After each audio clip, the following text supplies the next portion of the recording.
Students, आप सभी का साइंस स्ट्रीम यूट्यूब चैनल पर हार्दिक स्वागत है।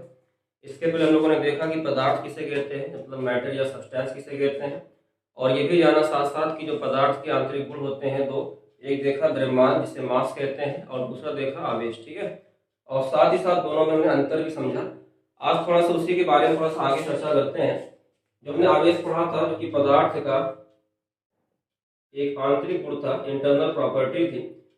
तो ध्यान दीजिएगा, आज हमको ये पढ़ना है जो आवेश होता है इसके अंदर क्या क्या कैरेक्टरिस्टिक्स है, मतलब क्या क्या इसकी विशेषताएं हैं या इसके अंदर क्या क्या गुण है। ठीक है, चलिए स्टार्ट करते हैं अपने टॉपिक को कि आवेश के अंदर क्या क्या गुण होते हैं। तो इसके अंदर हम लोग सभी चीजों को फोकस करेंगे जो आवेश की विशेषताएं होती हैं। जैसे सबसे पहली चीज कि आवेश क्वांटीकृत होता है। अब क्वांटीकृत का मतलब क्या होता है कि आवेश को हम एक फिक्स्ड अमाउंट में व्यक्त कर सकते हैं।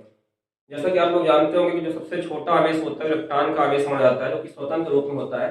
लेकिन आज साथ साथ आगे वीडियो में ये भी डिस्कस करेंगे कि जो आवेश से छोटे भी आवेश होते हैं, जैसा कि क्वार्क और एंटी क्वार्क के बारे में आपने सुना होगा। तो क्वार्क और जो एंटी क्वार्क होता है, इससे मिलकर कैसे प्रोटॉन और न्यूट्रॉन का निर्माण होता है। तो इलेक्ट्रॉन को हालांकि मूल आवेश के अंदर काउंट होता है, लेकिन जो प्रोटॉन और न्यूट्रॉन होते हैं ये ऐसे पार्टिकल से मिलकर बने होते हैं जिनको हम लोग क्वार्क और एंटी क्वार्क के नाम से जानते हैं। ठीक है ना, क्वार्क के अंदर एक होता है अप क्वार्क, एंटी क्वार्क के अंदर होते हैं एक होता है डाउन क्वार्क। हालांकि क्वार्क के अंदर 3 पार्टिकल आते हैं, एंटी क्वार्क के अंदर भी 3 आते हैं, आगे इसके डिस्कस करेंगे। लेकिन हमको ये समझना है कि जो इलेक्ट्रॉन का मूल आवेश है ये तो सबसे छोटा आवेश है, जो कि स्वतंत्र रूप में किसी भी पदार्थ पर पा सकते हैं। लेकिन जो क्वार्क और एंटी क्वार्क होता है ये भी छोटे आवेश के अंदर ही आता है, लेकिन ये स्वतंत्र रूप में पाया नहीं जाता है। क्वार्क और एंटी क्वार्क ये ऐसे पार्टिकल होते हैं जो कि न्यूक्लियन, जिससे हमारा प्रोटॉन, जो परमाणु में पढ़ा होगा आप लोगों ने कि परमाणु के अंदर इलेक्ट्रॉन, प्रोटॉन, न्यूट्रॉन 3 फंडामेंटल 3 मूल कण होते हैं। तो जो हमारे क्वार्क और एंटी क्वार्क होते हैं इलेक्ट्रॉन से भी छोटा आवेश होता है, लेकिन ये स्वतंत्र रूप में नहीं पाया जा सकता है, इसलिए इसको मूल आवेश की कैटेगरी में नहीं रखते हैं। ठीक है, समझिएगा। तो सबसे पहले जानते हैं कि आज थोड़ा आगे डिस्कस करेंगे क्वार्क और एंटी क्वार्क के बारे में भी, लेकिन उससे पहले जान लेते हैं कि जो हमारा आवेश है, जो पदार्थ का एक आंतरिक गुण था, इसकी क्या क्या विशेषताएं हैं। तो सबसे पहले इन सारी विशेषताओं को एक बार समराइज करते हैं, उसके बाद सीक्वेंस मतलब क्रम से जो है एक एक विशेषता के बारे में चर्चा करेंगे। ठीक है, चलिए स्टार्ट करते हैं। तो देखिए, आवेश के है ये अभिलाक्षणिक गुण जो मैंने लिखा हुआ है, इसको आवेश के अभिलाक्षणिक गुण या विशेषताएं बोलते हैं। ठीक है ना, इंग्लिश में बोलते हैं कैरेक्टरिस्टिक्स ऑफ इलेक्ट्रिक चार्ज या प्रॉपर्टीज ऑफ इलेक्ट्रिक चार्ज भी कह सकते हैं। ठीक है, तो पहले हम लोग क्या करते हैं कि सब थोड़ा सा मतलब क्रम से जो है सबको एक बार थोड़ा सा ओवरव्यू देख लेते हैं कि आखिर इनकी मतलब क्या क्या जो है गुण या विशेषताएं है। उसे एग्जाम में अगर इतना भी लिख देंगे तब भी पर्याप्त रहता है। ठीक है ना, और उसके बाद जो है आगे वीडियोस में जो है इसको हम सीक्वेंस से, क्रम से एक एक करके सबके बारे में विस्तृत से पढ़ेंगे। जैसे आप लोगों ने सुना होगा एक बहुत ही इंपॉर्टेंट यहाँ पे टॉपिक होता है आवेश के बारे में, आवेश का क्वांटिक सिद्धांत। ठीक है ना, क्वांटाइजेशन ऑफ चार्ज बोलते हैं इसको। ये जो टॉपिक मतलब इसी वीडियो के अंदर आगे इंक्लूड कर देंगे। ठीक है, तो चलिए अभी करके स्टार्ट करते हैं। देखिए, तुम्हारा सबसे पहला है, उसमें क्या लिखा है, आवेश क्वांटीकृत होता है। ठीक है, समझिएगा। यहाँ देखो एक शब्द बहुत ही थोड़ा लोगों को कंफ्यूज करता है कि ये क्वांटीकृत का मतलब क्या होता है। देखिए, क्वांटीकृत को तो ऐसे इंग्लिश में बोलते हैं क्वांटाइज बोलते हैं।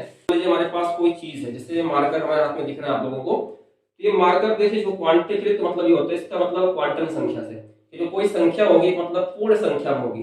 जैसे 1 है, 1 के बाद 2 आएगा, 2 के बाद 3 आएगा, 3 के बाद 4 आएगा, 4 के बाद 5 आएगा, मतलब जो भी अमाउंट रहेगा मतलब फिक्स्ड अमाउंट में रहेगा। ठीक है ना, मतलब उसके अंदर जैसे हमने कोई संख्या लिया है 1 और 2, तो उसके बीच में उसको हाफ नहीं कर सकते, उसको 1/3 नहीं कर सकते। ठीक है ना, तो कहने का मतलब देखिए उसको आगे हम डिटेल में चर्चा करेंगे, लेकिन थोड़ा समझ लीजिए कि यहाँ पे जो क्वांटिकृत का मतलब ये होता है कि जो भी चीज होगा वो यहाँ पे पूर्ण संख्या के रूप में होनी चाहिए, मतलब पूरी तरीके से कंप्लीट नंबर की फॉर्म में। इसको इंग्लिश में कहते हैं कि जो भी अमाउंट रहेगा वो एक फिक्स्ड अमाउंट। क्योंकि अगर हम मार्केट में जाएंगे तो अगर पहले कम से कम लेंगे तो 1 मार्कर मांगेंगे। ठीक है, उससे ज्यादा लेंगे तो 2 मिलेंगे, थोड़ी हमको 1.5 मिल जाएगा। ठीक है, उससे ज्यादा लेंगे तो 3 मिलेगा। तो वैसे यहाँ पे कुछ आवेश का हाल होता है। जो सबसे छोटा आवेश जो अस्तित्व होता है, जो पूर्ण रूप से स्वतंत्र होता है, वो एक इलेक्ट्रॉन का आवेश माना जाता है। ठीक है ना, एक इलेक्ट्रॉन जो आवेश होता है इलेक्ट्रॉन का, पढ़ा होगा आप लोगों ने, तो समझो 6×10⁻⁻⁻⁰ कूलाम, ये कूलाम के आगे इसकी चर्चा होगी, ये आवेश का मात्रा होता है। ठीक है, तो ये सबसे छोटा आवेश है जो कि संभव है। हालांकि बताया ना इससे भी छोटे आवेश भी आगे चर्चा करेंगे, इससे भी छोटे आवेश होते हैं, लेकिन सबसे छोटा ऐसा आवेश है जो कि संभव है और ये स्वतंत्र रूप से एग्जिस्ट करता है, मतलब इसका अस्तित्व होता है, इसलिए इसको बोलते हैं मूल आवेश की कैटेगरी में रखते हैं। ठीक है, तो यहाँ पे जो हमारे पास बताया ना कि जो आवेश होता है वो एक क्वांटिक, मतलब जो भी आवेश होगा एक फिक्स्ड अमाउंट में होगा। कि सबसे छोटा आवेश इलेक्ट्रॉन का है। अब इससे ज्यादा किसी वस्तु पर आवेश आएगा तो इसका जो है 2 गुना मतलब 2 ही हो सकता है, इससे ज्यादा आएगा तो 3 ही होगा। लेकिन सोचे हमारे पास ई आ गया, ठीक है, हमारे पास 2 ही आ गया, 3 या मतलब आवेश आ गया। अगर सोचे इसके बीच का आवेश क्या संभव है 1.5 ही, तो ये आवेश संभव नहीं। इसी को बोलते हैं आवेश का क्या, क्वांटिक सिद्धांत। अभी इसको आगे थोड़ा डिटेल में समझें, ठीक है। तो ये हमारा पहला नंबर हुआ, इसको दोबारा समझ लीजिए कि आवेश क्या होता है, क्वांटिकृत होता है, और इसी को बोलते हैं आवेश का क्वांटिक सिद्धांत। और इसको आप सिंपल भाषा में और भी लिखना चाहे सकते हैं कि आवेश एक फिक्स्ड अमाउंट में मतलब एक निश्चित जो है मात्रा में पाया जाता है। सबसे छोटा आवेश जो कि किसी भी पदार्थ पर हो सकता है वो एक छोटा सा आवेश जो कि स्वतंत्र रूप में पाया जाता है, वो क्या है, इलेक्ट्रॉन का आवेश है। इससे छोटा स्वतंत्र आवेश पॉसिबल नहीं है, ठीक है। अब देखिए नेक्स्ट बात करते हैं सेकंड नंबर की। इसमें जो चार्ज के मतलब बारे में कहा, क्या कहा गया है कि आवेश जो होता है उसको एक चालक से दूसरे चालक पर ट्रांसफर कर सकते हैं। मतलब आवेश क्या हो सकता है ना कि ट्रांसफर करने योग्य होता है, ठीक है। पहले वीडियो बताया था कि हम दो चीजों को रगड़ते हैं, जैसे मान लेते हैं कि हमने ये मार्कर लिया और इसको हमने किसी ऊनी कपड़े से रगड़ दिया, समझिएगा, ठीक है। तो बताया था आप लोगों की कि जब हम दो वस्तुओं को रगड़ते हैं तो उसमें क्या होता है, इलेक्ट्रॉन का ट्रांसफर होता है। जैसे सपोज कर लीजिए कि हमारे पास ये दो चीजें हैं, एक वस्तु ए है एक बी है, ठीक है, और इसको हमने आपस में क्या किया, रगड़ा मतलब घर्षण कराया, और हमने ये मान के चल रहे हैं कि इलेक्ट्रॉन ए से बी की तरफ चला गया, ठीक है। इलेक्ट्रॉन जो है ए से बी की तरफ चला गया, और अगर इसका इलेक्ट्रॉन मान लो कि इसमें n इलेक्ट्रॉन थे, ठीक है, तो आगे आप लोगों ने क्लास 9 के 10 के अंदर पढ़ा ही होगा, एक फार्मूला था Q बराबर Ne, ठीक है। तो हमने कहा इलेक्ट्रॉन हमारे पास ए से बी की तरफ गया तो यहाँ इलेक्ट्रॉन की कमी हो जाएगी, ठीक है। तो इसमें कितना आवेश इस फार्मूला के हिसाब से आएगा, इसको अभी फार्मूला को पढ़ेंगे, इसी सिद्धांत के अंदर क्वांटिक सिद्धांत के अंदर पढ़ेंगे। तो यहाँ पे जो आवेश आएगा, हमने अगर माना n इलेक्ट्रॉन है तो यहाँ पे Ne लिखेंगे, ठीक है। अगर हम मानते हैं कि 1 इलेक्ट्रॉन है तो यहाँ पे 1 ही आता, 2 इलेक्ट्रॉन मान लो यहाँ से यहाँ गया तो यहाँ 2 मतलब 2 लिख देंगे, अगर यहाँ 3 इलेक्ट्रॉन जाएगा तो यहाँ पे 3 लगा देंगे, ठीक है। तो समझिएगा, देखो हमने माना कि हमारे पास ए प्लस इलेक्ट्रॉन बी पे गया तो ए पर भी उतना ही आवेश आएगा, बी पर भी उतना ही आवेश आएगा। लेकिन फर्क क्या है, फर्क ये है ए पर इलेक्ट्रॉन जो कि इलेक्ट्रॉन कम और इलेक्ट्रॉन यहाँ से जा रहा है तो यहाँ प्लस आएगा, ठीक है, और इस पर क्या आएगा, माइनस आएगा, ठीक है। तो यहाँ से देखिए हम ये कह सकते हैं कि जब भी हम आवेश को दो वस्तुओं को आपस में रगड़ते हैं या फिर कोई और प्रोसेस बताया ना, 3 प्रोसेस होता है, घर्षण विधि, चालन विधि और प्रेरण विधि, तो उसमें आवेश को हम ट्रांसफर कर, आवेश को एक चालक से दूसरे चालक पर क्या कर सकते हैं, स्थानांतरित कर सकते हैं, ट्रांसफर कर सकते हैं, ठीक है। अब इसको भी आगे थोड़ा सा देख लेते हैं। तीसरा नंबर देखिए क्या है, इसमें देखिए बहुत ही इंपॉर्टेंट, हमने पहले आपको फर्स्ट वीडियो में डिस्कस किया था कि आवेश सदैव द्रव्यमान से संबंधित होता है, क्योंकि द्रव्यमान बताया था ना कि पदार्थ का एक आवश्यक गुण है कि जब तक पदार्थ है उसके अंदर द्रव्यमान तो रहेगा। क्या बताया था आप लोगों को कि वे सभी वस्तु जिसके अंदर द्रव्यमान होता है जो स्थान घेरते हुए पदार्थ कहलाती है, ठीक है। तो अगर देखिए पदार्थ है, अगर कोई चीज पदार्थ की कैटेगरी में आ रहा है तो उसके अंदर द्रव्यमान तो होना फिक्स है, तो द्रव्यमान तो 0 हो नहीं सकता, तो द्रव्यमान तो यहाँ कन्फर्म है, द्रव्यमान होगा ही होगा, ठीक है। तो वही बात बोली गई है कि द्रव्यमान, देखो द्रव्यमान पदार्थ का क्या है ना, आवश्यक गुण है। हालांकि आवेश भी गुण है, आंतरिक गुण ही है, लेकिन बताया था कि आवेश को लाना पड़ता है और द्रव्यमान को हमेशा उपस्थित रहता है, समझिएगा ध्यान से। तो आवेश क्या है कि सदैव द्रव्यमान से क्या होता है ना, एसोसिएट होता है, जुड़ा रहता है, संबंधित रहता है, ठीक है। क्योंकि द्रव्यमान रहेगा तो पदार्थ रहेगा, और जब उसी पदार्थ को जिसके मतलब मार्कर पास है, अब इसके अंदर द्रव्यमान है तो ये पदार्थ है, जब इसको हम किसी से रगड़ेंगे तो उसके अंदर क्या आएगा, चार्ज, अगर यह चालक है तो, ठीक है। आगे और बताया था ना कि अगर कोई तार वगैरह उसको हम जोड़े, किसी बैटरी या तरह से जोड़ेंगे तो उसके अंदर भी ठीक है करंट फ्लो होगा, मतलब धारा प्रवाहित होगी, तो उसमें भी आवेश का प्रभाव होगा, ठीक है। तो यहाँ पे समझ आ गया कि आवेश क्या है, हमेशा द्रव्यमान से संबंधित होता है। तो ये तीसरा इसका क्या है, अभी लाक्षणिक या गुण या विशेषता है, ठीक है। नेक्स्ट नंबर देखते हैं, फोर्थ नंबर में क्या लिखा है, देखिए आवेश क्या है ना, वस्तु की चाल पर। इसको हमने जब पिछले, ठीक है, डिस्कस किया था वीडियो के अंदर, वहां पे हमने द्रव्यमान और आवेश में अंतर किया और बताया था कि जो अगर वस्तु की हम चाल को ज्यादा कर देंगे तो द्रव्यमान भी क्या होता है ना, मतलब बढ़ जाता है, लेकिन आवेश में ऐसा नहीं है। कोई वस्तु पे जितना आवेश है उसको हम जितनी मर्जी जितनी स्पीड से उसको फेंक दें, लेकिन अगर उसकी चाल हम बढ़ा या घटा रहे हैं उस पर ये बात पे निर्भर नहीं करता कि उसका आवेश घट जाएगा, ठीक है। आवेश जितना उस पर रहेगा, प्लस में हो चाहे माइनस में हो, मतलब कोई भी आवेश मात्रा में हो, लेकिन आवेश का मान जो होगा उसकी स्पीड को उसकी चाल पे डिपेंड नहीं करता है। लेकिन ये बात थी कि याद रखिएगा, बताया था कि द्रव्यमान तो निर्भर करता है, इसको हमने पिछले वीडियो में डिस्कस किया था, जब द्रव्यमान और आवेश में अंतर कर रहे थे, बताया था कि द्रव्यमान निर्भर करता है चाल पे, स्पीड पे, लेकिन आवेश निर्भर नहीं करता, ठीक है। तो ये भी इंपॉर्टेंट चीज है। और फिफ्थ नंबर देखिए, इसको भी आगे थोड़ा हम ठीक अलग से डिस्कस करेंगे कि आवेश क्या होता है ना, कि ये हमेशा कंजर्व रहता है, मतलब संरक्षित रहता है, नियत है। इसको देखिए ऐसे समझ लीजिए, मतलब हमारे पास ये दो वस्तु है, ठीक है। अब इस पर जितना आवेश होगा, इस पर कुछ ना कुछ अगर आवेश होगा, अगर इनको हम मिला भी देंगे ना, तो जितना टोटल आवेश इन पे रहेगा, मिलाने के बाद भी उतना ही आवेश रहेगा। तो संरक्षित का मतलब ये होता है कि अगर कोई हमारे पास सिस्टम है, वो सिस्टम क्या है ना, विलगित है, मतलब सबसे अलग थलग है। तो जितना सिस्टम पे निकाय पे, मतलब कोई अगर निकाय या सिस्टम है, तो उस पर जितना आवेश पहले रहेगा, अगर उसको हम जोड़ भी देंगे तो उतना ही आवेश बाद में रहेगा, ठीक है। मतलब आवेश का मान नियत रहता है, कांस्टेंट रहता है, वो घटता बढ़ता नहीं, ट्रांसफर हो जाएगा लेकिन वो घटेगा बढ़ेगा नहीं, ठीक है। तो इस बात को भी आगे अलग से डिस्कस करते हैं। तो ये आपकी 5 विशेषताएं हो गई। यहाँ पे देखिए हम, ठीक है, फर्स्ट नंबर को अलग से डिस्कस कर लेते हैं, कि यहाँ पे थोड़ा सा एक रूल इसमें होता है, आवेश का क्वांटिटी सिद्धांत होता है। सेकंड तो देखिए आप लोग क्लियर हो गया होगा ना, कि आवेश को एक चालक से दूसरे चालक में क्या करते हैं, ट्रांसफर करते हैं। क्योंकि जब भी हम दो वस्तु को रगड़ेंगे तो एक में से इलेक्ट्रॉन जाएगा, और जहां से इलेक्ट्रॉन जाएगा उस पर प्लस आएगा, मतलब धनावेश आएगा, और जहां पे जाएगा उस पर माइनस आएगा, ठीक है। यहाँ देखिए थोड़ा सा इसमें एक शब्द लिखा है एनी, थोड़ा इसको समझ लीजिए।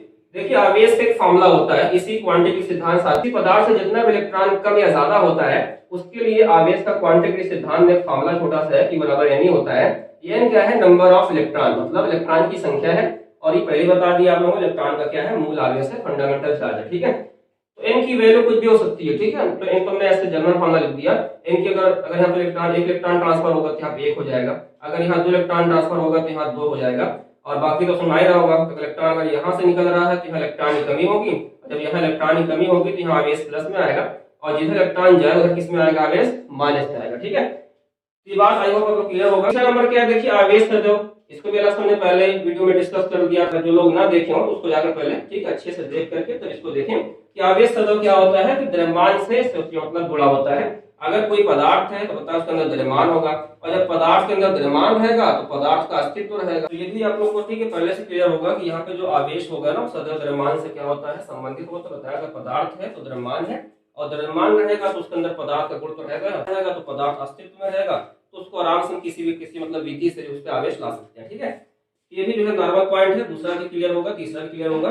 तो देखिए हमने जो पीछे पढ़ाया था वीडियो में, तो बता दिया था कि वहां पर हमने छोटा सा फार्मूला बताया था, आप लोगों का याद हो, द्रव्यमान के बारे में बताया था, जो कि आइंस्टीन का एक ठीक है समीकरण था, बराबर m0, जो कि बहुत इंपॉर्टेंट फार्मूला है।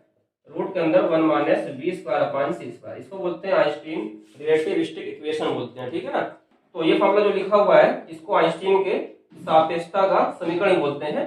तो यहाँ सब लोगों ने देखा था, ठीक है ना, कि जो द्रव्यमान होता है ना, ये चार्ज निर्भर करता है। चार्ज पे बताया था ना, m क्या होता है, कोई वस्तु गति करती है उस टाइम उसका द्रव्यमान होता है। m0 जिस टाइम कोई वस्तु रुकी रहती है, रेस्ट मास मतलब रुका हुआ द्रव्यमान, विराम द्रव्यमान होता है। ये v क्या है, जो उसकी चाल होती है वस्तु की, वो चाल लिखी जाती है। और ये c क्या है, तो पढ़ा होगा पहले सब लोगों ने कि प्रकाश की चाल होती है, जो कि निर्वात में कितनी होती है, 3 × 10⁸ मीटर प्रति सेकंड होती है, ठीक है ना। तो यहाँ से हम लोग देखा था इसके पहले, ठीक है, डिस्कस किया था कि हम v बढ़ा रहे थे, स्पीड को, ठीक है, बढ़ा रहे थे, तो द्रव्यमान क्या हो रहा था, बढ़ रहा था। इसको आप लोग जाकर के ठीक है पीछे मतलब वीडियो में देख सकते हैं। तो यहाँ पे देखेंगे जो आवेश होता है ना, लेकिन जो आवेश होता है ये चार्ज पे निर्भर नहीं करता, द्रव्यमान तो करता है लेकिन चार्ज पे निर्भर नहीं करता। ये भी पॉइंट नंबर, ठीक है। तो 3 पॉइंट तो सिंपल है, तो कोई ठीक है, इसमें एक्सप्लेन करने की कोई आवश्यकता नहीं है। लेकिन जो 5th नंबर पॉइंट है, जो लिखा हुआ आवेश सदैव संरक्षित रहता है। जैसे सपोज कर लीजिए हमारे पास ये 2 वस्तुएं हैं, अगर इसको ए नाम, इसको बी नाम दे दो, ठीक है। तो यहाँ पे सिंपल है कि जितना इस पे आवेश रहेगा, ठीक है, अगर इसको किसी विधि से इस पे आवेश ला रहे हैं, तो इसको अगर हम जोड़ने से पहले इसमें जितना आवेश रहेगा, तो इसको हम आपस में जोड़ भी देंगे उतना इस पे आवेश रहेगा, ठीक है। बस शर्त ये है, कंडीशन ये है कि इसको हमें मतलब किसी न किसी बाहरी वस्तु से टच नहीं कराना होगा, ठीक है। तो यहाँ पे देखिए आवेश सदैव संरक्षित रहता है, मतलब आवेश क्या रहता है, इसका जो टोटल मान रहता है हमेशा क्या रहता है, फिक्स रहता है। तो इसको बोलते हैं आवेश संरक्षण का सिद्धांत बोलते हैं, ठीक है ना। इसको कहते हैं आवेश संरक्षण का सिद्धांत कहते हैं। तो यहाँ पे 2 पॉइंट ठीक अलग से डिस्कस करेंगे, एक आवेश का क्वांटिटी सिद्धांत डिस्कस करेंगे, आवेश संरक्षण का सिद्धांत डिस्कस करेंगे, ठीक है। तो चलिए स्टार्ट करते हैं, इसको ठीक इरेज कर देते हैं। और उसके बाद ये फर्स्ट पॉइंट जो लिखा हुआ आवेश का क्वांटिटी सिद्धांत, ठीक है, थोड़ा इसके बारे में थोड़ा डिटेल समझ लेते हैं। और जो 5th पॉइंट लिखा है कि आवेश सदैव संरक्षित रहता है, थोड़ा इसके बारे में डिटेल से समझ लेते हैं, ठीक है। हाँ, तो देखिए आप लोग सबसे पहले डिस्कस करते हैं आवेश का क्वांटिटी सिद्धांत क्या है, ठीक है। तो देखिए थोड़ा समझिएगा, इसको देखो इंग्लिश में बोलते हैं क्वांटाइजेशन बोलते हैं, ठीक है। इसको थोड़ा सा देखो आप लोग ऐसे रिलेट कर सकते हैं, मतलब इसको जोड़ सकते हैं। 11वीं में केमिस्ट्री में हम लोग पढ़ा होगा क्वांटम संख्या, ठीक है। जो क्वांटम संख्या होती थी उसका संबंध किससे था? क्वांटम संख्या का संबंध था कोश से। कोश जानते होंगे ना कि जो भी नाभिक होता है परमाणु का, उसके जो चारों तरफ कक्षाएं होती हैं जिसमें इलेक्ट्रॉन रहते हैं, जैसे हमारे पास K हो गया, L हो गया, M हो गया, N हो गया, इनको कोश बोलते हैं। जैसे K के लिए 1 संख्या लिखते हैं ना, तो इसके लिए 2 लिखते हैं, इसके लिए 3, इसके लिए 4 लिखते हैं। तो यहाँ पे देखिए कुछ ऐसा यहाँ पर इसके अंदर होगा कि जो क्वांटम, देखो यहाँ पे जो क्वांटिकृत सिद्धांत, इसमें शब्द है ना क्वांटाइज, मतलब आवेश क्या होता है? हमेशा क्वांटिकृत होता है, ठीक है। तो आप लोगों को पहले बताया कि देखो जो आवेश होता है ना, एक मतलब फिक्स अमाउंट के अंदर होता है, मतलब एक निश्चित मात्रा के अंदर होता है। और उससे पहले हम लोग को ये जानना चाहिए कि आवेश की सबसे छोटी मतलब वैल्यू क्या है जो स्वतंत्र रूप में पाई जाती है, ठीक है। समझिएगा, इसको एक शब्द बोलते हैं मूल आवेश, इंग्लिश में कहते हैं फंडामेंटल चार्ज बोलते हैं, ठीक है। देखिए इसकी डेफिनेशन ये होती है कि ध्यान दीजिएगा कि आवेश का वह सूक्ष्म मान, ठीक है, जो कि किसी पदार्थ पर क्या होता है ना कि स्वतंत्र रूप में अस्तित्व में रहता है या स्वतंत्र रूप में पाया जाता है, उसे कहते हैं मूल आवेश, ठीक है। और जो मूल आवेश का मान होता है वो क्या होता है ना कि एक इलेक्ट्रॉन का जो आवेश होता है वही होता है, ठीक है। मतलब ऐसा समझ लीजिए इलेक्ट्रॉन का आवेश होता है उसको हम लोग क्या कहते हैं? मूल आवेश। मतलब ये छोटा छोटा आवेश है जो कि स्वतंत्र रूप में पाया जा सकता है, ठीक है। इससे छोटा आवेश, सुनिएगा, पा तो सकते हैं लेकिन वो स्वतंत्र रूप में नहीं होता, ठीक है, ध्यान देना। यहाँ तो एक वर्ड लगा ना कि स्वतंत्र रूप में, या इसको देखो ऐसे भी समझ सकते हैं आप लोग, ये सबसे छोटा आवेश है जिसको हम एक वस्तु से, एक पदार्थ से, एक चालक से दूसरे पे क्या कर सकते हैं? ट्रांसफर कर सकते हैं, ठीक है। तो समझिए इससे छोटा भी आवेश तो संभव है लेकिन उसको हम लोग ट्रांसफर नहीं कर सकते, मतलब फ्री नहीं होता, स्वतंत्र नहीं होता है, ठीक है। तो आगे डिस्कस करते हैं ना क्वार्क एंटी क्वार्क के बारे में। तो इसको थोड़ा सा डिटेल में समझिएगा कि मूल आवेश किसको बोलते हैं? इलेक्ट्रॉन के आवेश को बोलते हैं।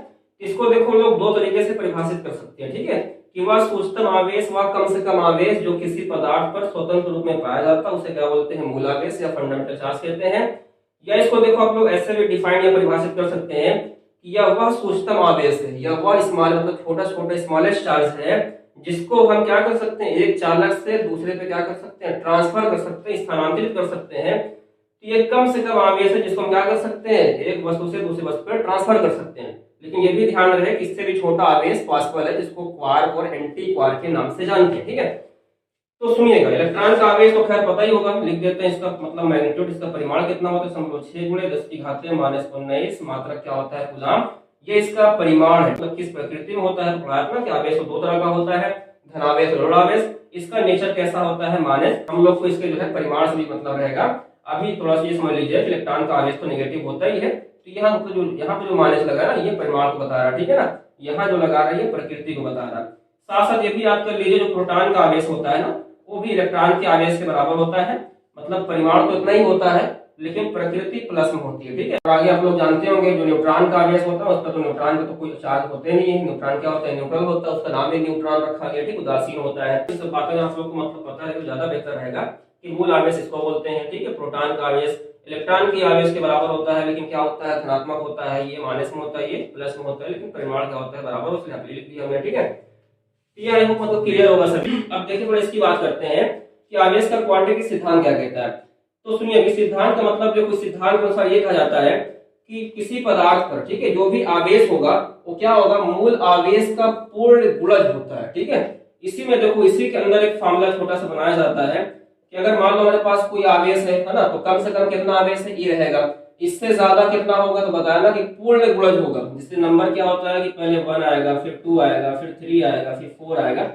तो अगर ई है उससे ज्यादा 2 होगा, उसके आगे फिर और ज्यादा लगाएंगे 3, लेकिन इसके बीच में नहीं लगा सकते क्योंकि पूर्ण संख्या, देखिए अगर हम इसको 1/2 लिख देंगे तो ये हमारी पूर्ण संख्या नहीं, मतलब क्या हो जाएगी? भिन्न संख्या हो जाएगी। अब इसके आगे हम लोग इसका थोड़ा सा ट्रिक बनाएंगे कि कैसे हम लोग, ठीक, इसको जो है जस्टिफाई करें, कैसे पहचान करें कि आवेश ये संभव है या नहीं, ठीक है।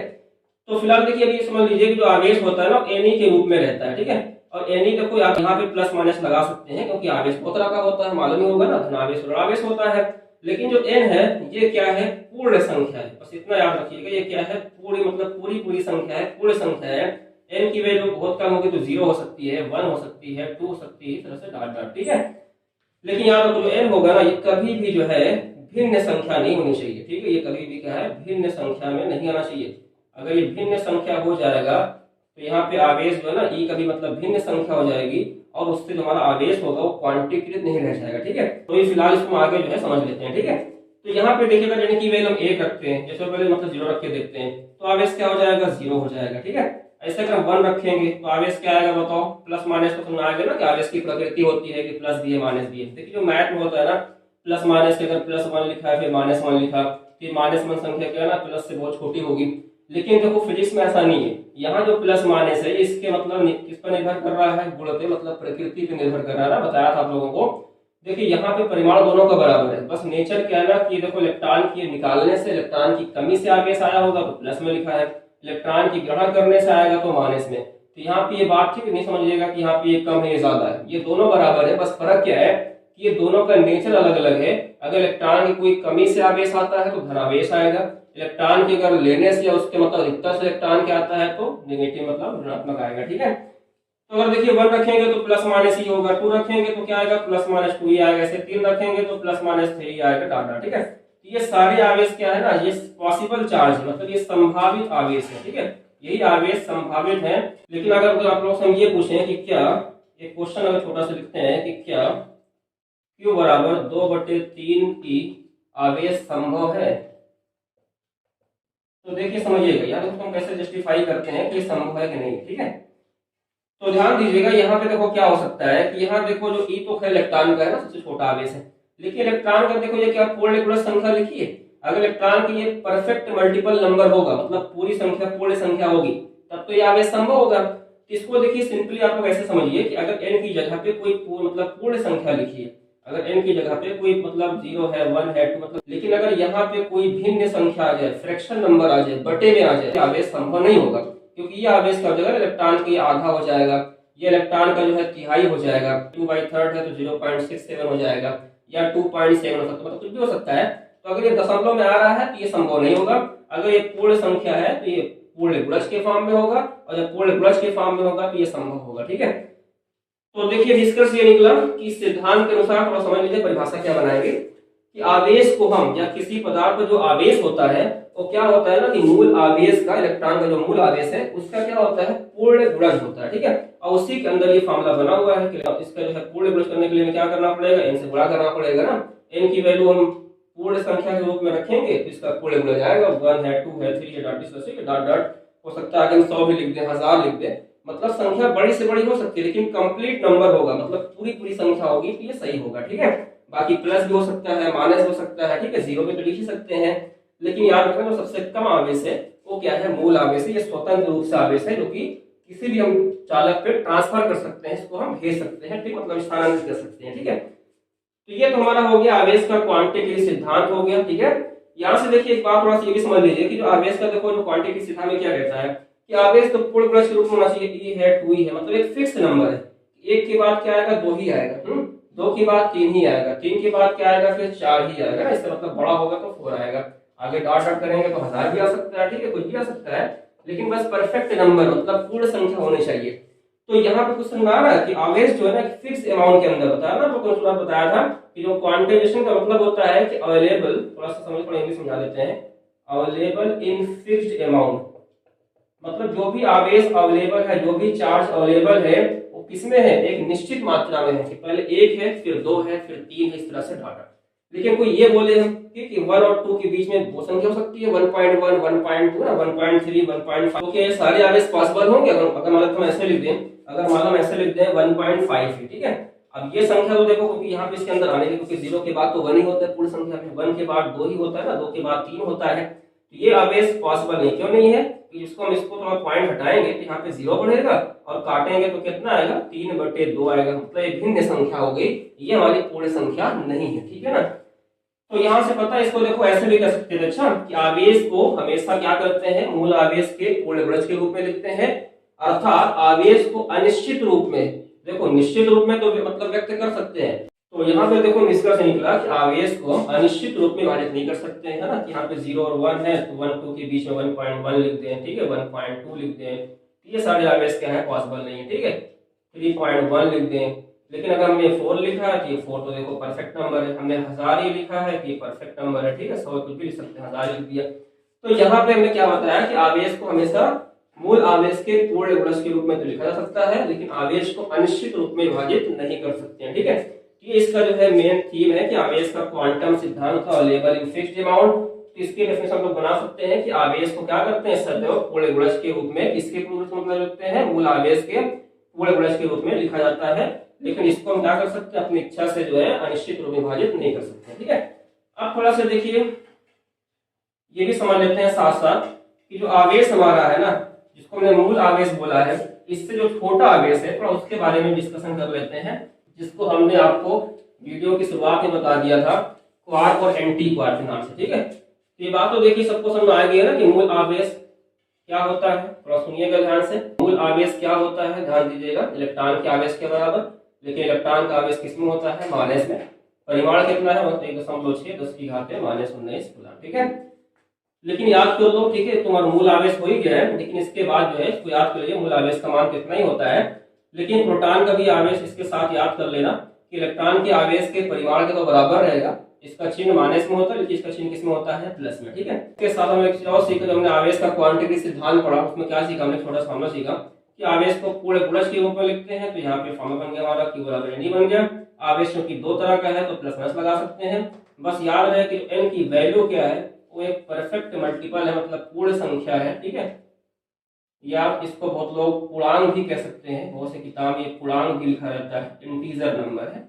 इंटीजर का मतलब ये हुआ कि नंबर जो है पॉजिटिव हो सकता है, इधर नेगेटिव हो सकता है, जीरो हो सकता है, लेकिन बस कंप्लीट मतलब पूरा पूरा अंक होना चाहिए। ठीक है, तो यहाँ पे लिखा ना पूर्णांक मतलब पूरा पूरा अंक होना चाहिए। यहाँ पे देखिए जो आवेश हमने समझा, ठीक है, किसी पदार्थ पर, वो सबसे छोटा आवेश क्या है, इलेक्ट्रॉन का आवेश है, जो कि पॉसिबल होता है, इससे भी छोटा आवेश हो सकता है। ठीक है, होता भी है, लेकिन वो क्या है ना कि वो स्वतंत्र रूप में नहीं होता है। ठीक है, ध्यान देना, वो हमेशा कंबाइंड फॉर्म में होता है, मतलब पार्टिकल आपस में जुड़ते हैं और उससे एक नया पार्टिकल बनता है।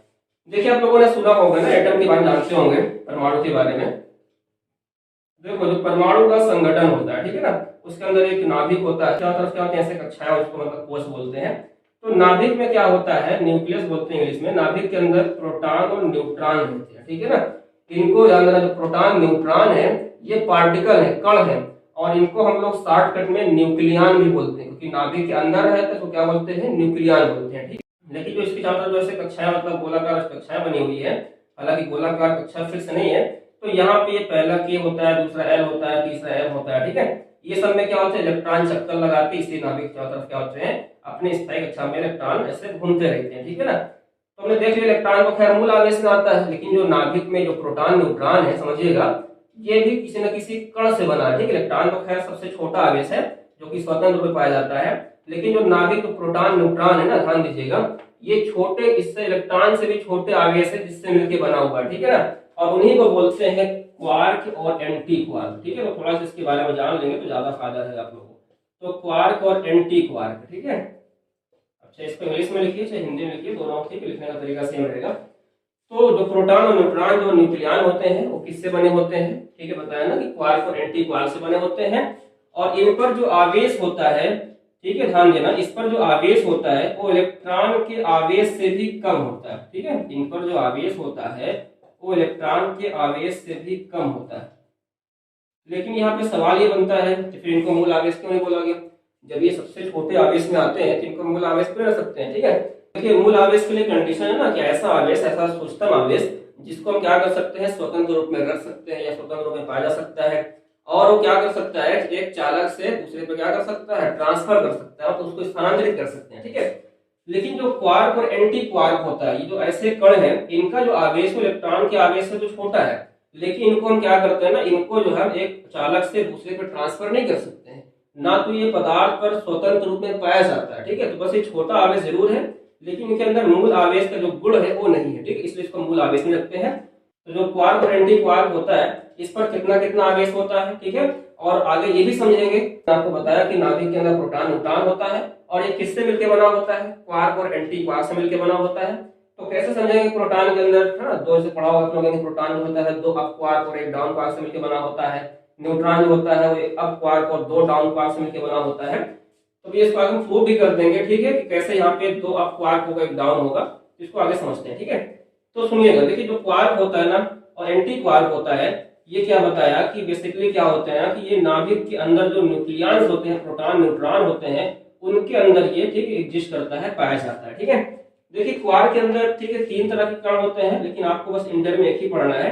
क्वार्क के अंदर एक होता है अप क्वार्क, ठीक है, क्या बोलते हैं उसको, अप क्वार्क बोलते हैं। और इसको लिखते किससे हैं, सिंपली जो है इसको दर्शाते हैं यू से, ठीक है। ऐसे जो एंटी क्वार्क होता है, इसमें एक पार्टिकल इसी के अंदर जो मतलब इसका जो ठीक है फैमिली है, उसमें एक होता है डाउन क्वार्क, ठीक है, तो क्या बोलते हैं डाउन क्वार्क,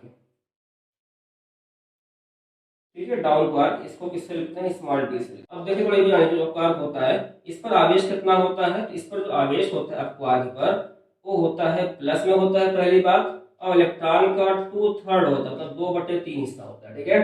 जो डाउन क्वार्क होता है, इस पर कितना आवेश होगा, तो इस पर तो पहली बात माइनस में होता है, और इलेक्ट्रॉन का तिहाई हिस्सा होगा, मतलब 1/3 होगा, ठीक है। तो सुनिए दोबारा समझा रहे हैं, जो नाभिक होता है जिसके अंदर न्यूक्लियन मतलब प्रोटॉन न्यूट्रॉन रहता है, ये किससे मिलकर बना होता है, क्वार्क और एंटी क्वार्क से, बताया।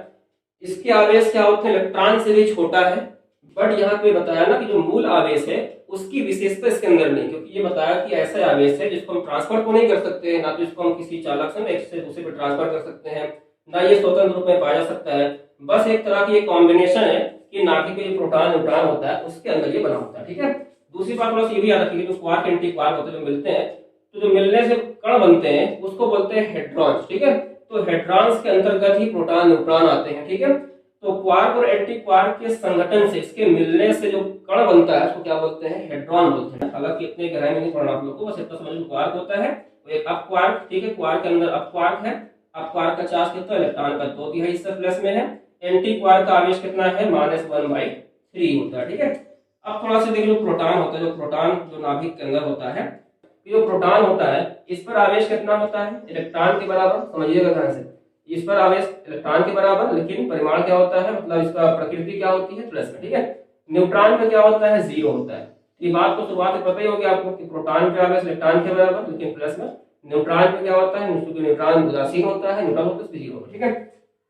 देखिए जो प्रोटॉन होता है ना, वो अप क्वार्क और डाउन क्वार्क, ठीक है, क्योंकि अप क्वार्क इसी फैमिली का है, क्वार्क का अप क्वार्क इसी परिवार के इसी फैमिली का है, क्वार्क का डाउन क्वार्क इसी फैमिली का है, एंटी क्वार्क, ठीक है। जो प्रोटॉन होता है वो 2 अप क्वार्क और एक डाउन क्वार्क से मिलकर बना होता है, मतलब यू को 2 बार लिखेंगे, एक डी लिखेंगे, मतलब 2 अप क्वार्क हो गया, ठीक है, और एक क्या हो गया, डाउन क्वार्क हो गया, तो इससे मिलकर बना होता है। अब थोड़ा इसको हम चेक करते हैं कि क्या इसके आवेश को रखने पे क्या उतना जो तुम्हारे पास लिखा उतना ही आएगा, प्लस ही आएगा। तो देखिए सुनिएगा ध्यान से, यहाँ पे कितना है, 2 अप क्वार्क है, ठीक है, एक अप क्वार्क पे कितना आवेश है, 2/3 ही, ठीक है, तो 2 पे कितना, 2 से गुणा कर देंगे, तो 2 गुणे प्लस में है, ठीक है, 2/3 ही लिखा, फिर प्लस लगाया, एक क्या है, डी भी लिखा है, डी मतलब डाउन क्वार्क लिखा है, तो डाउन क्वार्क में कितना होता है, माइनस में, तो प्लस तो लगा लेकिन माइनस आएगा तो माइनस बन जाएगा ना, क्योंकि प्लस माइनस क्या होता है, माइनस होता है, तो E/3।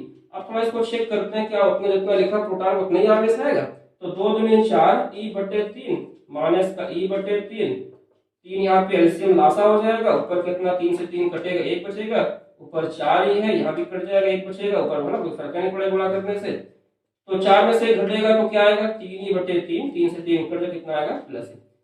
तो यहाँ से देखिए प्रूफ हो रहा है, जो प्रोटॉन है उसका आवेश तो प्लस ही है, लेकिन जो प्रोटॉन और किससे किससे मिलके बना है, तो बताया ना कि वो क्वार्क के पार्टिकल से मिलके बने होते हैं, जिसने बताया कि 2 तरह के पार्टिकल हैं, एक क्वार्क दूसरा एंटी क्वार्क। क्वार्क की फैमिली में एक होता है अप क्वार्क, इसको यू से लिखते हैं, एक होता है एंटी क्वार्क के अंदर डाउन पर इसको लिखते हैं, डी से लिखते हैं, ठीक है। तो प्रोटॉन बेसिकली क्या होता है कि 2 अप क्वार्क और एक डाउन से बना होता है, और इसको हमने आवेश रखा, हमने अप क्वार्क का 2/3 ही रखा, डाउन का -1/3 ही रखा, और जब इसको हल किया तो कितना आया, प्लस ही, ठीक है। तो ये प्रोटॉन का जो है कॉम्बिनेशन है कि प्रोटॉन जो है 2 अप क्वार्क से और एक डाउन क्वार्क से बना होता है, ठीक है। अब थोड़ा इसको इरेज कर देते हैं, बाकी थोड़ा सा समझ लेते हैं, न्यूट्रॉन के बारे में समझ लेते हैं, ठीक है। तो प्रोटॉन के बारे में कहानी हो गई, अब देख लेते हैं न्यूट्रॉन के बारे में, ठीक है। जो न्यूट्रॉन होता है ना, इसका उल्टा होता है, वहां पे क्या होता है समझिएगा, वहां पे होता है एक अप क्वार्क और 2 डाउन क्वार्क मिलकर बने होते हैं, ठीक है। तो प्रोटॉन और न्यूट्रॉन, इसलिए बोला कि न्यूक्लियन हो जाए ना, प्रोटॉन न्यूट्रॉन को इकट्ठा न्यूक्लियन बोलते हैं, तो ये किससे बने होते हैं, क्वार्क से, मतलब प्रोटॉन न्यूट्रॉन मूल कण नहीं रहेंगे, क्योंकि प्रोटॉन न्यूट्रॉन के अंदर भी कण है, और कण क्या है, क्वार्क और एंटी क्वार्क, लेकिन फिर भी इनको जो है मूल आवेश में नहीं रखते हैं, क्योंकि ये मतलब आवेश स्वतंत्र रूप में नहीं होता है। तो ये ऐसी आवेश है जो कि मतलब कण के रूप में तो मिल सकते हैं, लेकिन इनका स्वतंत्र रूप में अस्तित्व नहीं, ठीक है। तो यहाँ पे देखिए एक अप क्वार्क है, इसका आवेश रखते हैं 2/3, ठीक है, और पहले से पता है न्यूट्रॉन का आवेश कितना है, 0, और देखते हैं इसमें 0 आ रहा कि नहीं आ रहा। डाउन क्वार्क 2 है तो देखिए यहाँ पे 2 तो लगाएंगे, प्लस लिखेंगे, प्लस लगा के 2 लिखेंगे, ठीक है। लेकिन ये कितना लिखा है, -1/3 एक डाउन क्वार्क। दोबारा समझिएगा, एक अप क्वार्क का 2/3 ही, 2 लिखा क्योंकि 2 डाउन क्वार्क है, 2 लिखा, ठीक है, गुणे में एक डाउन क्वार्क कितना है 4, और डाउन क्वार्क किसका, फैमिली का है, एंटी क्वार्क, ठीक है, -3 लिखा। इसको थोड़ा सा सिंप्लीफाई करेंगे, हल करेंगे तो कितना आएगा, देखो 2/3 ही, प्लस माइनस थोड़ा माइनस होगा, 2 एक करना 2 ही बटे 3। एलसीएम करने पे कितना आएगा, 3 आएगा, एलसीएम लेने पे 3 आएगा, और 2 में से तो ऐसे समझ लीजिए 3 में से 3 भाग होगा तो 1 बचेगा, 1 से गुणा करेंगे तो 2 ही, यहाँ पे 3 से 3 भाग करेंगे 1 आएगा, 1 से गुणा करेंगे तो 2 ही, 2 ही में से 2 ही घटेगा, काट भी सकते हैं तो 0/3 भाग करेंगे तो 0। तो पहले से पता है कि न्यूट्रॉन का आवेश क्या होता है, शून्य होता है, 0 होता है। यहाँ देखिए प्रूव हो रहा है न्यूट्रॉन का आवेश क्या 0 है, लेकिन बस इसका संघटन कैसे, इसका कॉम्बिनेशन, इसका कंपोजिशन क्या है कि एक अप क्वार्क और 2 क्या है, डाउन क्वार्क, ठीक है।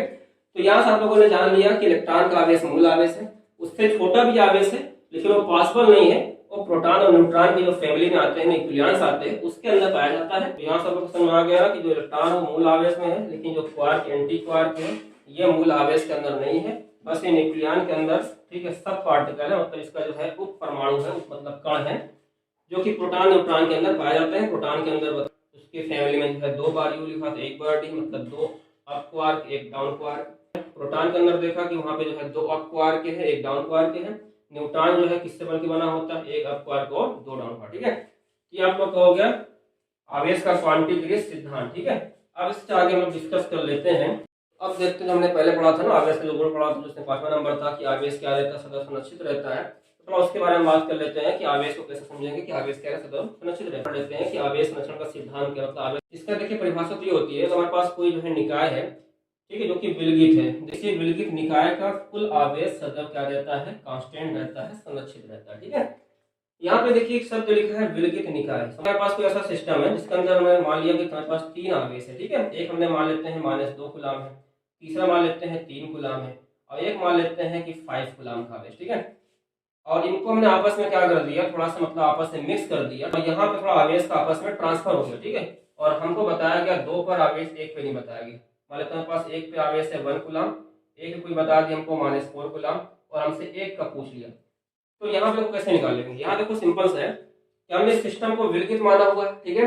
अब जितना टोटल आवेश यहाँ रहेगा वही टोटल आवेश वहां रहेगा। तो इसको चेक करते हैं कितना रहेगा। यहाँ पे देखिए तो -2 कूलम और आवेश, ठीक है, अंदर अदिश राशि है तो इसको आराम से हम जोड़ घटा सकते हैं, इसमें कोई दिशा वगैरह देखने की आवश्यकता नहीं होगी, ठीक है। तो -2 कूलम है, दूसरा क्या है 3 कूलम है, तीसरा क्या है 5 कूलम है। इसको जोड़ेंगे तो कितना निकल के आएगा बता सकते हैं, 5 3 8, 8 में से 2 घटाएंगे तो 6 कूलम। अब ये 6 कूलम का कुल आवेश जो है ना, ये जोड़ने से पहले या इसको मिलाने से पहले जितना रहेगा उतने मिलाने की जो मतलब जो बाद में जो आवेश का ट्रांसफर होगा, लेकिन जब उनका हम टोटल करेंगे उतने ही जितना था पहले उतने ही 6 कूलम आएगा, ठीक है। देखते हैं कितना आता है। तो यहाँ पे देखिए बताया कि 1 कूलम है, ये कितना है माइनस में है तो प्लस लगाएंगे, लेकिन माइनस हो जाएगा -4, और इसको हम मान लेते हैं अपने से x मान लिया, ठीक है। और टोटल जितना यहाँ पे रहेगा उतना ही वहां पे रहेगा, तो यहाँ पे 6 लिख दिया, ठीक है। अब यहाँ से हम आराम से इसको हल करके बता सकते हैं ना कि इसमें कितना आवेश है। 1 में से घटाएंगे 4, कितना हो जाएगा -3, उल्टा घट रहा है, छोटा में से बड़ा तो माइनस में आएगा, प्लस में x बराबर 6, उधर जाएगा -3 तो प्लस हो जाएगा, तो 6 + 3 मतलब कितना हो जाएगा, 6 3 मिलके 9 कूलम। तो तीसरे वाले जो वस्तु थी उस पर आवेश कितना हो जाएगा, 9 कूलम। मतलब देखो ये हमारे पास कोई ऐसा सिस्टम है जिसको हमने बाहर से ठीक टच नहीं किया, मतलब उसको हमने सराउंडिंग से जो अलग कर दिया, हमने जो है परिवेश से उसको जो है अलग कर दिया, तो उसका जितना टोटल आवेश पहले रहेगा उतना टोटल आवेश बाद में रहेगा। वो अलग बात है कि आपस में आवेश का ट्रांसफर तो हो सकता है, लेकिन जितना इनका जोड़ शुरुआत में रहेगा उतना ही क्या रहेगा, उसका अंत में रहेगा।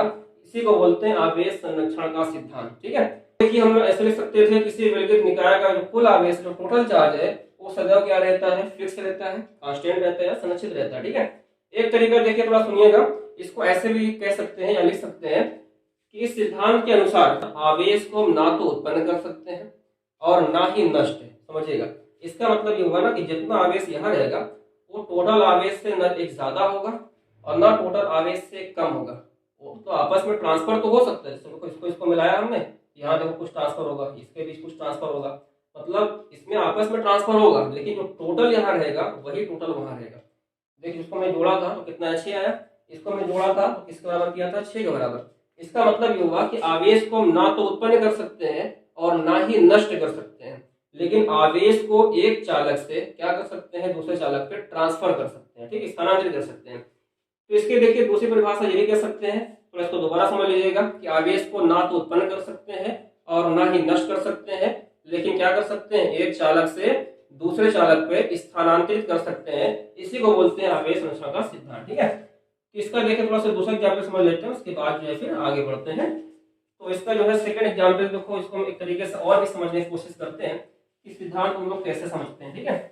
तो यहाँ पे देखिए हमने ऐसा जो है दो जो है वस्तु लिया, दो चालक वस्तु लिया, एक मान लेते हैं ए लिया, दूसरा बी लिया, ठीक है।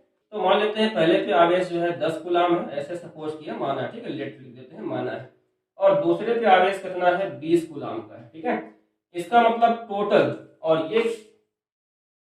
ये घटना कब की है, जोड़ने से पहले। मान लेते हैं हमारे पास, ठीक है, कोई पदार्थ है, कोई ठोस वस्तु है, कोई चालक है, इसको हमने अभी आपस में कनेक्ट नहीं किया, जोड़ा नहीं, ठीक है, तब की कहानी है, मतलब जोड़ने से पहले की बात है, बिफोर ज्वाइनिंग, ठीक है।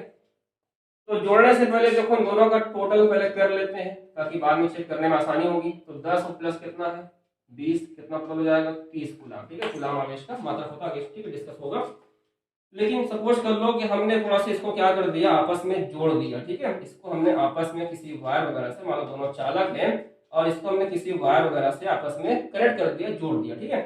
तो देखिए थोड़ा सुनिएगा, देखो जोड़ने से क्या होता है ना कि यहाँ पे आवेश का ट्रांसफर होगा, आवेश का स्थानांतरण होगा, ठीक है। अब सुनिएगा, जिधर चालक में, जिस चालक में आवेश ज्यादा रहेगा उधर से आवेश कम की तरफ आएगा, और तब तक आएगा जब तक दोनों का क्या होना हो जाए, बराबर या इक्वल ना हो जाए, ठीक है। जैसे यहाँ पे देखिए Q1 है, अब क्योंकि इसको हमने जोड़ दिया ना, कुछ आवेश कम ज्यादा होगा, घटे बढ़ेगा, तो मान लेते हैं Q1 से कुछ कम ज्यादा होगा, तो थोड़ा सा इसमें संकेत चेंज कर देते हैं, यहाँ पे डैश लगा देते हैं। Q2 देखिए है, थोड़ा सा कम ज्यादा होगा, तो यहाँ थोड़ा सा इसमें संकेत चेंज कर देते हैं, डैश लगा देते हैं, ठीक है। लेकिन याद रखिएगा कि दोनों चालक समान आकार के होने चाहिए, ठीक है। जब आप लोग थोड़ा सा आगे पढ़ेंगे तो आएगा कि चालक को हम समान आकार का क्यों कह रहे हैं, क्योंकि अगर समान आकार का नहीं लेंगे तो कोई फिक्स नहीं है कि आवेश दोनों समान ही रह जाए, ठीक है, ध्यान दीजिएगा।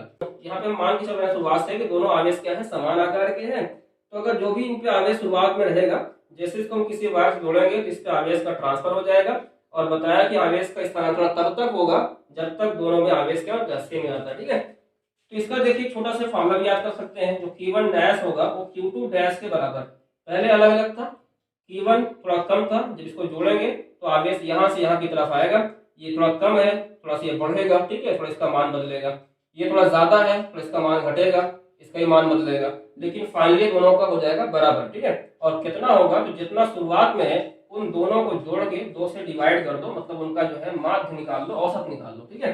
जैसे यहाँ पे देखिए कितना आएगा, तो Q1 की वैल्यू कितनी थी, 10 थी, Q2 की वैल्यू 20 है, दोनों को जोड़ के तो कितना आएगा 30/2, मतलब फाइनली दोनों पे आवेश 15 कूलाम का हो जाएगा। अब थोड़ा सा यहाँ पे चेक करते हैं कि जोड़ने के बाद जो है जो आवेश है, क्या दोनों का भी जोड़ 30 ही आ रहा है, तो देखिए बिल्कुल आएगा, Q1 dash plus Q2 dash बराबर कितना आएगा, 15 + 15 30। तो यहाँ से भी देखिए समझ सकते हैं, थोड़ा सुनिएगा कि आवेश को देखो ना तो हमने उत्पन्न किया, जितना टोटल आवेश जोड़ने के पहले था 30 कूलाम, उतना ही क्या है जोड़ने के बाद की कहानी, ठीक है, क्या है जोड़ने के बाद की बात है, लिख सकते हो वैसे। तो जितना देखो टोटल आवेश, कुल आवेश जोड़ने के पहले था उतना ही जोड़ने के बाद है। लेकिन देखो एक चीज हुआ, जब इसको हमने आपस में, ठीक है, टच कर दिया या इसको संपर्क में लाया या इसको हमने किसी वायर से जोड़ दिया, तो इसमें आवेश का ट्रांसफर होगा, ठीक है। लेकिन कंडीशन बस इतनी है कि दोनों जो है चालक जो है समान आकार के होने चाहिए, ठीक है, क्योंकि अगर समान आकार है दोनों के आवेश इकट्ठा करने की क्षमता भी समान रहेगी, जिसको धारिता आगे बोलते हैं, पढ़ेंगे, ठीक है। तो यहाँ पे आवेश इधर ज्यादा था, उधर से कम की तरफ ट्रांसफर हुआ, और कब तक होगा, जब तक दोनों का सेम ना हो जाएगा।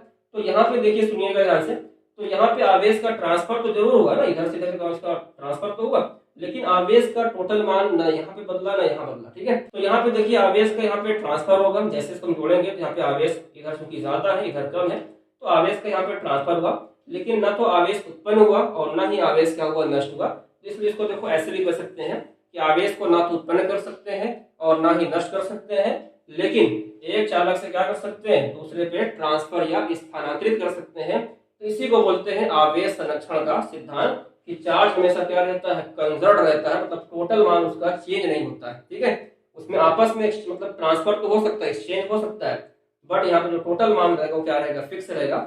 ये आप लोग का हो गया आवेश लक्षण का सिद्धांत। तो आज हम लोगों ने क्या क्या देखा कि आवेश के जो हमने देखा कि लाक्षणिक गुण में क्या क्या देखा। हमने पहला पॉइंट देखा कि जो आवेश होता है वो क्वांटिफिक होता है, मतलब आवेश जो एक फिक्स अमाउंट के अंदर रहेगा, मतलब एक निश्चित मात्रा में रहेगा, उसको हम निश्चित रूप से विभाजित नहीं कर सकते हैं। सेकंड हमने क्या देखा कि जो आवेश होता है उसको हम एक चालक से दूसरे चालक पर क्या कर सकते हैं, स्थानांतरित मतलब ट्रांसफर कर सकते हैं। तीसरा हमने क्या देखा, जो आवेश होता है उसका संबंध जो है हमेशा किससे रहता है, द्रव्यमान से। अगर पदार्थ में द्रव्यमान है तो द्रव्यमान की बताया ना कि द्रव्यमान के साथ ही आवेश जुड़ा रहे, इसको ऐसे भी कह सकते थे कि बिना द्रव्यमान के आवेश संभव नहीं है। फिर हमने क्या देखा कि जो आवेश है वस्तु की चाल पर निर्भर नहीं करता, चाल चाहे जितनी घटा जितना बढ़ा ले, ठीक है, आवेश से कोई फर्क नहीं पड़ेगा। फिर लास्ट में क्या डिस्कस किया कि जो आवेश होता है उसका टोटल मान, उसका कुल मान वो क्या रहता है, हमेशा फिक्स रहता है, संरक्षित रहता है। और यही पे हमने ठीक है डिस्कस की, छोटा सा फॉर्मूला भी डिस्कस किया कि हमारे पास दो समान आकार के चालक हैं, ठीक है, जोड़ने से पहले आवेश उन पे कुछ भी हो, लेकिन जैसे उनको हम जोड़ेंगे तो उन पे आवेश का ट्रांसफर होगा। आवेश कहाँ से कहाँ पे आएगा, ज्यादा से कम की तरफ आएगा। और ये काम तब तक होगा जब तक दोनों का सेम ना हो जाए। कितना कितना होगा तो बताया कि दोनों बराबर होगा। और कैसे निकालेंगे, जितना शुरुआत में आवेश रहेगा उनको जोड़ के दो से भाग कर देंगे। ये हमारा आवेश जो है संरक्षण सिद्धांत के अंदर छोटा सा मतलब फॉर्मूला मिल गया, ठीक है। तो आज हमने मेनली जो है दो फॉर्मूला डिस्कस किया। एक हमको शुरुआत में फॉर्मूला मिला था कि बराबर एन मिला था, और जो कि आवेश के क्वांटम क्रिया सिद्धांत से संबंधित था, या आवेश के क्वांटम क्रिया सिद्धांत से संबंधित था। वहां पे जो एन था वो एक पूर्ण संख्या थी, मतलब एक फिक्स नंबर था, पहले 0 आएगा, फिर 0 से 1 आएगा, फिर 2 आएगा। जो एन होगा कभी मतलब भिन्न संख्या मतलब बटे में नहीं आएगा, ठीक है। फिर क्या छोटा सा फॉर्मूला देखा। और एक चीज हमने और देखा कि जो मूल आवेश इलेक्ट्रॉन का आवेश है वो सबसे छोटा आवेश है, जो कि सबसे कम आवेश है, जो कि पॉसिबल है, स्वतंत्र रूप में पाया जाता है। और उसी आवेश को जो कि कम से कम आवेश है, जिसको हम एक चालक से एक वस्तु से दूसरे पे ट्रांसफर कर सकते हैं। फिर हमने साथ में ये भी देखा कि इलेक्ट्रॉन का आवेश है उससे भी छोटे आवेश संभव है, लेकिन वो मूल आवेश में नहीं आते हैं, क्योंकि उसको हम ट्रांसफर नहीं कर सकते हैं, ना स्वतंत्र रूप में पाया जाता है। उनको क्या बोलते हैं, क्वार्क और एंटी क्वार्क बोलते हैं। क्वार्क के अंदर हमने पार्टिकल पढ़ा, उसका नाम है अप क्वार्क, और एंटी क्वार्क के अंदर ने पढ़ा, उसका नाम क्या है, डाउन क्वार्क, ठीक है। फिर देखा जो न्यूक्लियन, जो नाभिक के अंदर जो पार्टिकल जो कण रहता है, वो कण का नाम क्या है, प्रोटॉन और न्यूट्रॉन है। वो प्रोटॉन और न्यूट्रॉन है वो भी क्या होते हैं, क्वार्क और एंटी क्वार्क से मिलकर बने होते हैं। आगे देखा हमने जो क्वार्क होता है वो दो अप क्वार्क है।